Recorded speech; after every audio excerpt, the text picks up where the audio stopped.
সংগঠন হিসেবে আওয়ামী লীগের বিচারে তদন্ত চলছে বলে জানিয়েছেন চিফ প্রসিকিউটর আমিনুল ইসলাম। রোববার দুপুরে আন্তর্জাতিক অপরাধ ট্রাইব্যুনালে ব্রিফিংয়ে তিনি এ কথা বলেন। চিফ প্রসিকিউটর বলেন, কোনো সংগঠন নিষিদ্ধ করার আইন আওয়ামী লীগ এনেছে প্রথম। দল হিসেবে আওয়ামী লীগ নানা অপরাধ করেছে। আইন অনুযায়ী 2টি অপরাধের বিচারের ব্যবস্থা আছে। দেশের সব প্রতিষ্ঠান ধ্বংস করেছে আওয়ামী লীগ। তদন্ত রিপোর্টে সংগঠনের বিরুদ্ধে অপরাধের প্রমাণ পেলে আওয়ামী লীগ নিষিদ্ধ হয়ে যাবে বলে মন্তব্য করেন চিফ প্রসিকিউটর। তদন্তে আওয়ামী লীগের সঙ্গে অন্য জোট দলের সংশ্লিষ্টতা পেলে তখন আইন অনুযায়ী বিচার প্রক্রিয়া এগোবে বলে জানান চিফ প্রসিকিউটর।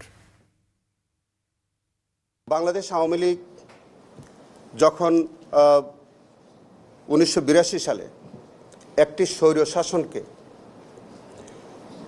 ওই স্বৈরশাসনের দোসর হিসাবে 1990 সাল পর্যন্ত এই দেশে একটা স্বৈরশাসন কায়েমের জন্য তারা সার্বিক সহযোগিতা করেছে। তখন গণতান্ত্রিক মানুষের গণতন্ত্র হরণ করা হয়েছিল, নির্বিচারে মানুষ হত্যা করা, এগুলো সব কিছুতেই কিন্তু আওয়ামী লীগ দোসর হিসেবে কাজ করেছে।